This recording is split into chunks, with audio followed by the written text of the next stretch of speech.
Autoimmune Warriors here. Welcome back. So if you are new here, I talk about autoimmune problems. I talk about mental health problems and just general wellness. So Autoimmune Warriors, also known as Ashley, nice to see you. So today, instead of doing makeup and maladies, I am going to do a top 10. And these are the top 10 worst advice you ever gotten on how to be cured. So if that's something you're interested in, please thumbs up, subscribe, ring the bell for notification, and let's go. These are in no particular order, and I actually pulled my Instagram to ask these questions and to ask this question and to get these responses.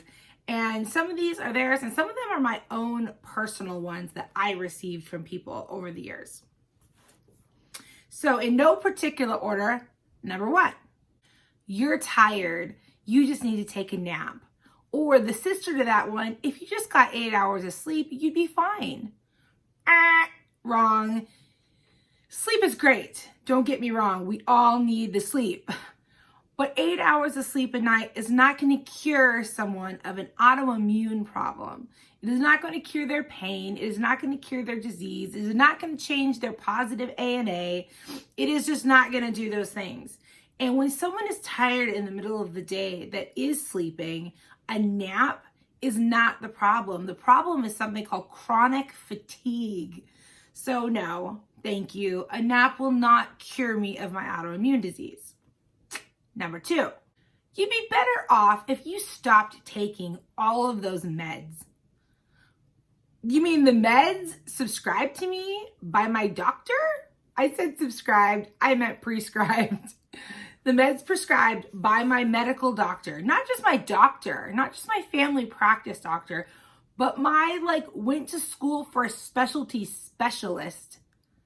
Sometimes I know people have the best intentions when they say things like, wow, that's a lot of medication. Are you sure you should be taking all that?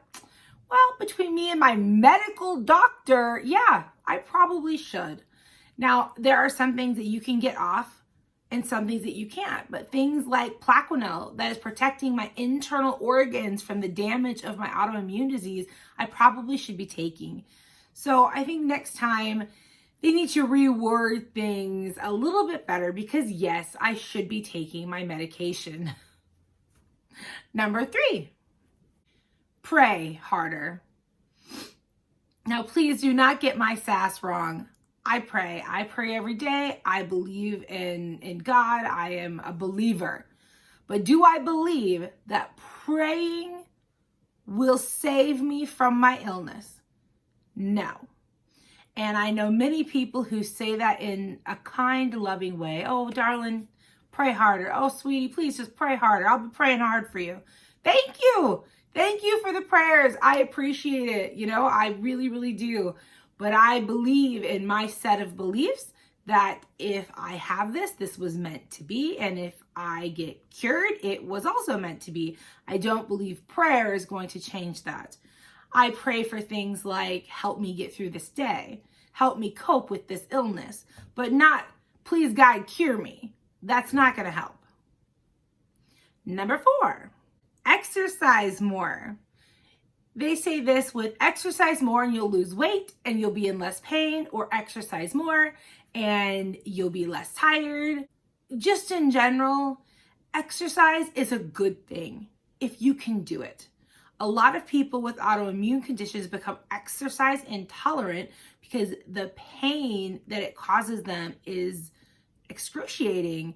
And some people like me, speaking from my personal experiences, I also have sister autoimmune problems to my big mixed connective tissue disease. So I have something called vasovagal syncope. I also have something called POTS. Both of those conditions cause me to pass out. So sure, I could work out. I could get about maybe 3 to 5 minutes into a workout without passing out. I am exercise intolerant. I cannot do it right now. Does that mean ever? No. And does that mean if I exercise and get down to 110 pounds that I'm going to be cured? No. This is a medical issue, not a weight issue. And I will say, yes, probably losing some weight would help me and others, but it's not going to cure us. It is not the end all be all. And that is horribly cruel and insensitive advice to give to somebody who is suffering. Number 5, drink more water and you'll be fine. Can we just pause for the ridiculousness that that statement is? Yes, water is great. Drink your water. Put the pops down, put the monsters down, put the coffee down, drink your water. I fully support this. I myself drink a gallon of water a day. Does it cure me? No, it doesn't. There is nothing in water that will cure you. That was not something I have experienced, but somebody else had, and my heart went out to them, because the ignorance of somebody to assume that they know what is going on with another to the point where they can recommend something as useless as drink more water could cure them. Now we're talking about curing, not helping. Drinking water helps everybody, but curing, it will not. Number 6, that we need to work harder to feel less tired. That if we keep ourselves constantly busy, that we won't be able to focus on the amount of tired that we are. Well, the problem with this is a lot of us aren't just tired, we're fatigued. And there is a big difference between being tired and being chronically fatigued. No amount of sleep is ever going to help us get less fatigued. No amount of work is going to work us into a position where we're going to no longer feel that tired. If anything, the opposite is going to happen. We're going to overwork ourselves, burn ourselves out, and then what's going to happen? You guessed it, you trigger a flare, and then you're freaking down for 2, 3, 4 weeks, depending on how bad that flare is in that moment. No, you do not work harder to be less tired. That doesn't cure us. Doesn't cure the problem. It makes it worse.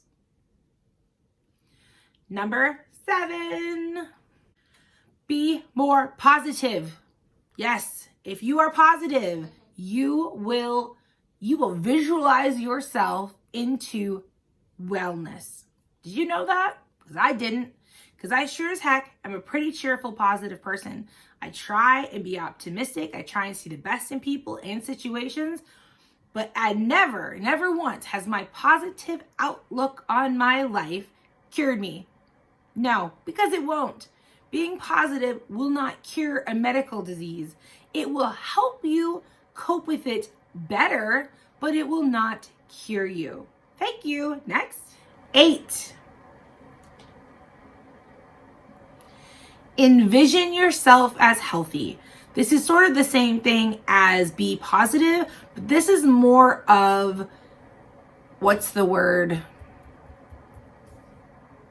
Hold please. Attract. That's the word I was looking for. You attract what you put out there. So this one is saying, envision yourself as healthy, put positive energy out there, and you will attract wellness and a cure to you. I have family members that are, I don't want to say a special religion, but they believe in the power of attraction.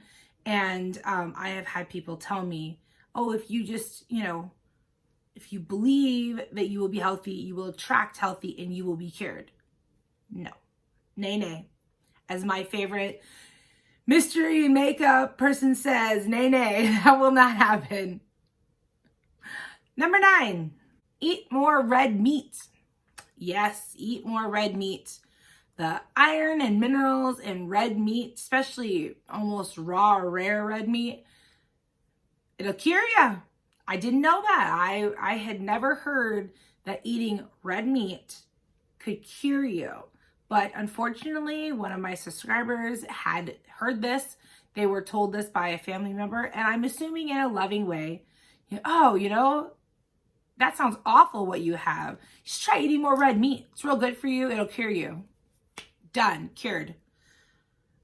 I know people mean well when they say things like this, but I think if you just stopped and you just thought for a second, you would realize that what you're saying isn't helpful. And finally, number 10. Must be karma. Well, that's great. You must think I'm a horrible person then.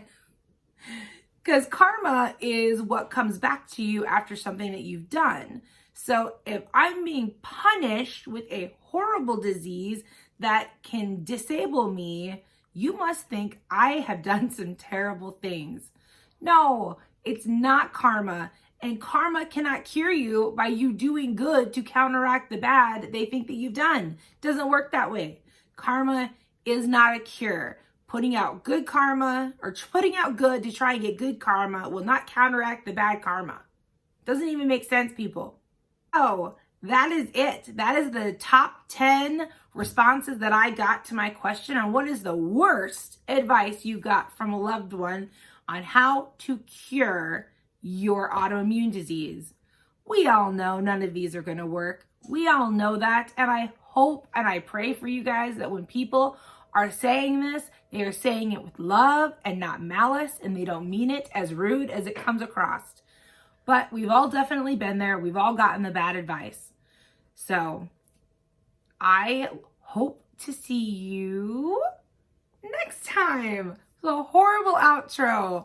I hope to see you next week. And in the meantime, stay healthy and happy. And I will see you later. Bye.